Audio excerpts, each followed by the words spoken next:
اعوذ باللہ من الشیطان الرجیم، بسم اللہ الرحمن الرحیم۔ معزز سامعات و سامعین، السلام علیکم ورحمۃ اللہ۔ ہمارے اس گروپ کے قیام کا ایک بہت بڑا مقصد اپنے ممبران کے لیے مفاد عامہ کے لیے ایسی معلومات کو شیئر کرنا ہے جو مفید ہوں، جس سے ہمارے قلب و نظر میں وسعت بھی آئے اور کھوٹے کھرے کی واقفیت اور تمیز بھی حاصل ہو، اور ہمارے احمدی احباب خاص طور پر نئی نسل کو اپنے عقائد سے واقفیت ہو۔ چنانچہ اس سلسلہ میں آج سے میں اللہ تعالیٰ کی توفیق کے ساتھ ایک سلسلہ وار ہفتہ وار پروگرام کا آغاز کر رہی ہوں۔ دعا ہے کہ اللہ تعالیٰ مزید اور پروگرام بھی جاری رکھنے کی توفیق عطا فرمائے۔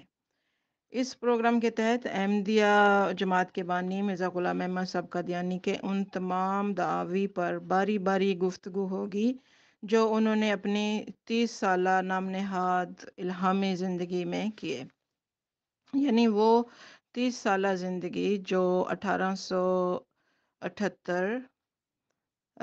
سے لے کر 1908 یعنی 1878 سے لے کر 1908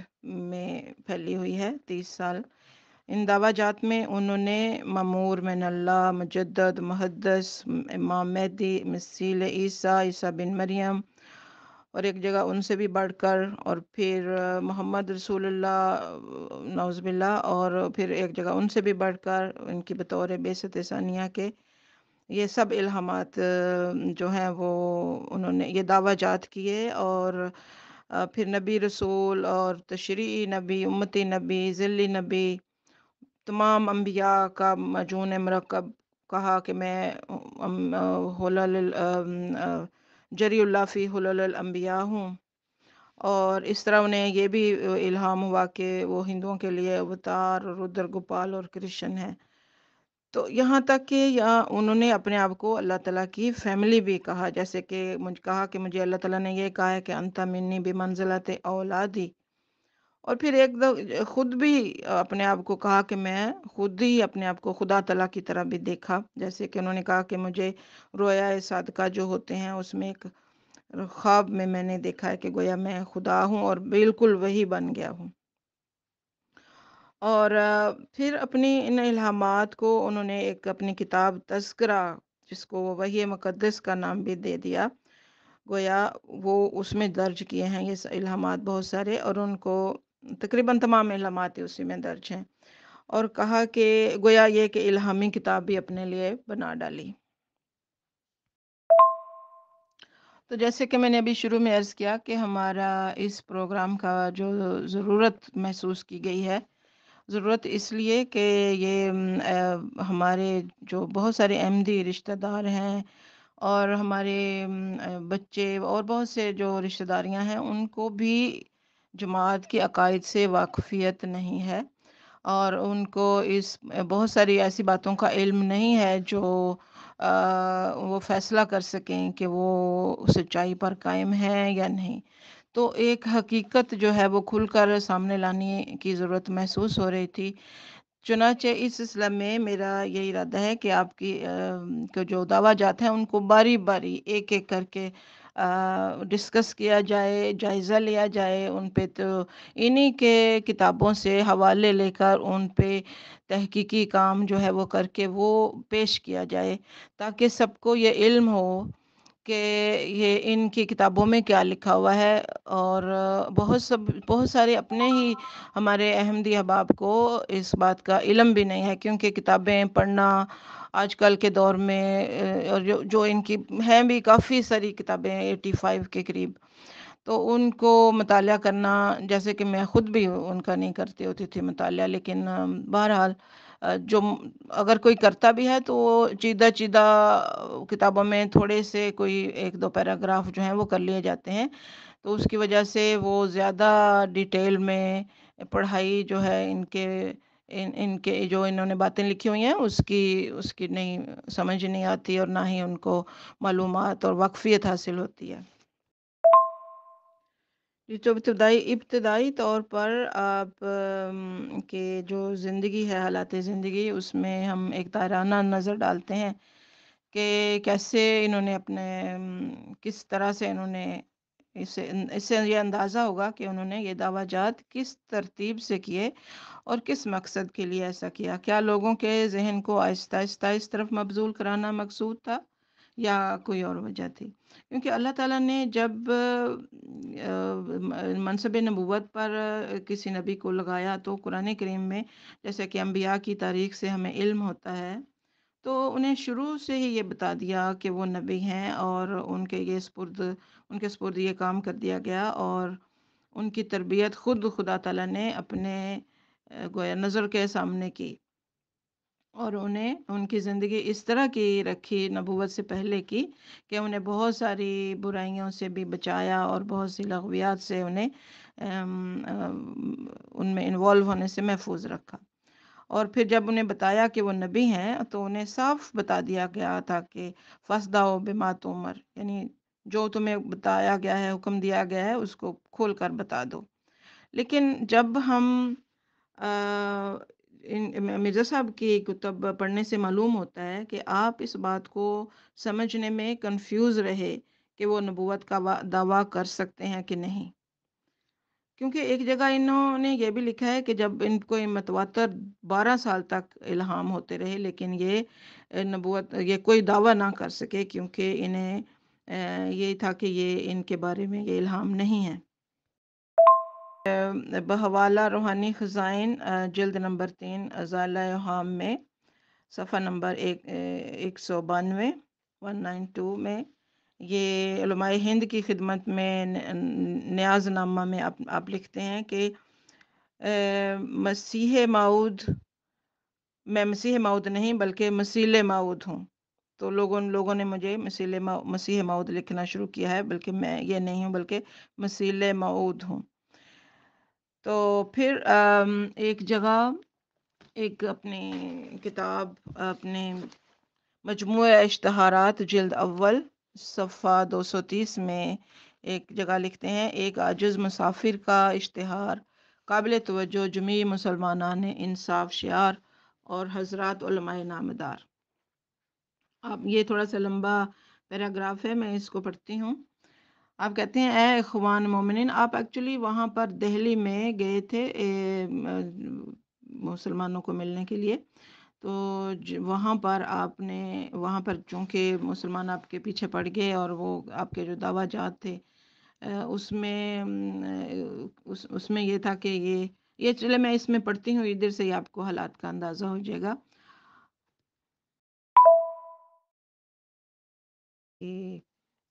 کے بارے میں کنفیوز تھے کہ وہ نبوت کا دعویٰ کر سکتے ہیں کہ نہیں، کیونکہ ایک جگہ انہوں نے خود بھی ایک جگہ لکھا ہے کہ میں 12 سال، اگرچہ مجھے بارش کی طرح الہامات نازل ہو رہے تھے، لیکن میں 12 سال تک اس بات سے قاصر رہا کہ میں کوئی بھی جو دعویٰ ہے وہ کر سکوں۔ تو مجھے سب کی کتب پڑھنے سے معلوم ہوتا ہے کہ آپ اس بات کو سمجھنے میں تھوڑا کنفیوز تھے کہ وہ نبوت کا دعویٰ کر سکتے ہیں یا نہیں، کیونکہ بحوالہ روحانی خزائن جلد نمبر 3 ازالہ اوہام صفحہ 192 پہ آپ تحریر کرتے ہیں، جو آپ نے لکھا ہے علماء ہند کی خدمت میں نیاز نامہ۔ آپ نے لکھا کہ ہیں، اس کی عربی عبارت کا ترجمہ ہے کہ میرے لیے یہ جائز نہیں کہ میں دعوی نبوت کروں اور اسلام سے خارج ہو جاؤں اور کافر قوم سے جا ملوں۔ پھر آگے لکھتے ہیں، میں مسلمان ہوتے ہوئے کیسے نبوت کا دعویٰ کر سکتا ہوں۔ اب بعد میں انہوں نے پھر نبوت کا دعویٰ آخر میں اپنی وفات سے 7 سال پہلے نبوت کا دعویٰ بھی کر دیا۔ پھر مجموعہ اشتہارات میں جو جلد اول صفحہ 330 331 پر آپ نے دہلی کے سفر میں جب آپ گئے تو وہاں کے مسلمانوں کو اپنا مخالف جان کر آپ نے انہیں ایک اشتہار لکھ کر دیا، جس کا مضمون کچھ یوں ہے کہ ایک عاجز مسافر کا اشتہار قابل توجہ جمیع مسلمانان انصاف شعار حضرات علماء نامدار۔ اس میں آپ نے ان کو لکھتے ہیں کہ اخوان مومنین برادران سکنائے دہلی و متنان این سرزمین، بعد سلام مسنون دعائے درویشانہ آپ سب بھائیوں پر واضح ہو کہ اس وقت یہ حقیر غریب الوطن چند ہفتے کے لیے آپ کے اس شہر میں مقیم ہے، اور اس عاجز نے سنا ہے کہ اس شہر کے بعض اکابر علماء میری نسبت یہ الزام مشہور کرتے ہیں کہ یہ شخص نبوت کا مدعی، ملائک کا منکر اور بہشت و دوزخ کا انکاری ہے۔ اور آگے پھر اس کی اور بھی تشریح ہے، میں تھوڑا سا چھوڑتی ہوں تاکہ بہت زیادہ لمبا نہ ہو۔ پھر لکھتے ہیں میں نہ نبوت کا مدعی ہوں اور نہ معجزات اور ملائک اور لیلۃ القدر وغیرہ سے منکر، بلکہ میں ان تمام امور کا قائل ہوں جو اسلامی عقائد میں داخل ہیں اور جیسا کہ اہل سنت والجماعت کا عقیدہ ہے، ان سب باتوں کو مانتا ہوں جو قرآن اور حدیث کی روح سے مسلم ثبوت ہے، اور سیدنا و مولانا حضرت محمد مصطفیٰ صلی اللہ علیہ وسلم ختم المرسلین کے بعد کسی دوسرے مدعی نبوت اور رسالت کو کاذب اور کافر جانتا ہوں۔ میرا یقین ہے کہ وہی رسالت حضرت آدم صفی اللہ سے شروع ہوئی اور جناب رسول اللہ محمد مصطفیٰ صلی اللہ علیہ وسلم پر ختم ہو گئی۔ پھر آگے لکھتے ہیں کہ میں ان تمام امور پر ایمان رکھتا ہوں جو قرآن کریم اور حدیث صحیحہ میں درج ہیں، اور مجھے مسیح ابن مریم ہونے کا دعویٰ نہیں۔ اب پہلے وہاں پہ تو نبوت کا بھی انہوں نے کیا کہ کوئی مجھے بھی دعویٰ نہیں رکھتا، پھر کہا مسیح ابن مریم ہونے کا بھی دعویٰ نہیں، اور نہ میں تناسخ کا قائل ہوں، بلکہ مجھے تو فقط مسیح ہونے کا دعویٰ ہے۔ جس طرح محدثیت نبوت سے مشابہ ہے، ایسا ہی میری روحانی حالت مسیح ابن مریم کی روحانی حالت سے اشد درجہ کی مناسبت رکھتی ہے۔ اب دیکھیں یہ جو روحانی حالت جو ہے مشابہت رکھنا، اسی کو تو تناسخ کہتے ہیں۔ تناسخ کا عقیدہ ہی یہی ہے کہ آپ اپنے آپ کو سمجھیں کہ اس کی گویا روحانی حالت اس کی ایسی ہے جیسے کہ فلاں کی تھی۔ میں خود ایک ذاتی طور پر ایک جانتی ہوں، ایک ہندو میری فرینڈ ہے، تو اس نے کہا کہ میرا جو بیٹا ہے اس کے ساری عادتیں اپنے دادا کی طرح ہیں، اور جب اس کا دادا فوت ہوا ہے اس کے 2 ہفتے کے بعد یہ پیدا ہوا تھا میرا بیٹا، اور اس کی بالکل وہی عادتیں، وہی اسی کی طرح ہنستا ہے، اسی کی طرح یہ جب بات کرتا ہے، اس کا دیکھنا، اس کی باتیں، اس کی بہت ساری، اور یہ بالکل اسی کی گویا روح اس میں آئی ہوئی ہے۔ تو وہ ایسے ہی اس تناسخ، چونکہ ہندوؤں کو اس بات کا یقین مطلب وہ بلیو رکھتے ہیں کہ ایک جب چلا جاتا ہے کوئی تو اس کی روح اس میں آتی ہے، تو یہ بالکل وہی عقیدہ ہے۔ اور پھر یہاں پہ کہہ رہے ہیں میں تناسخ کا قائل نہیں۔ ایک اور جگہ میں یہ لکھتے ہیں اسی مضمون کو آگے اگلے صفحے پہ جو ہے وہ میں بیان کر رہی ہوں۔ آپ نے کہا کہ آخری زمانہ کی یہودیت دور کرنے کے لیے مجھے اس قادر مطلق نے بار بار اپنے کلام خاص سے مشرف مخاطب کر کے فرمایا ہے کہ آخری زمانہ کی یہودیت دور کرنے کے لیے تجھے عیسیٰ بن مریم کے رنگ اور کمال میں بھیجا گیا ہے۔ سو میں استعارہ اپنے کلام خاص سے مشرف مخاطب کر کے فرمایا ہے کہ آخری زمانہ کی یہودیت دور کرنے کے لیے تجھے عیسیٰ بن مریم کے رنگ اور کمال میں بھیجا گیا ہے۔ سو میں استعارہ کے طور پر ابن مریم موعود ہوں۔ اب استعارہ کے طور پہ اگر ہے تو اس کا وہی مطلب ہوتا ہے کہ روحانی طور پہ جیسے کہ دوسری جگہ پہ لکھا ہے، تو یہ تناسخ کا عقیدہ ہے، اور تناسخ کا عقیدہ جو ہے وہ اسلام میں تو ہے نہیں، تو یہ انہوں نے کس طرح سے یہ لے لیا۔ اور پھر آگے یہ لکھتے ہیں کہ مرزا صاحب ایک جگہ اسی مضمون میں جو انہوں نے دہلی کے مسلمانوں کو لکھا ہے ایک اشتہار، اسی مضمون کا اگلا حصہ ہے۔ کہتے ہیں کہ اگر مسلمانوں نے مجھے قبول نہ کیا تو مجھے کچھ رنج نہیں۔ اب دیکھیں ایک نبی آ رہے ہیں اور مسلمانوں کو اسلام سکھانے کے لیے۔ اب یہ بھی ایک عجیب بات ہے کہ مسلمانوں نے مجھے قبول نہ کیا تو مجھے کچھ رنج نہیں۔ رنج تو ہونا چاہیے ایک نبی کا جب کوئی قبول نہیں کرتا۔ تو رسول کریم صلی اللہ علیہ وسلم کے بارے میں تو اللہ تعالیٰ نے کہا ہے کہ لا اللہ کا باخع النفس کا،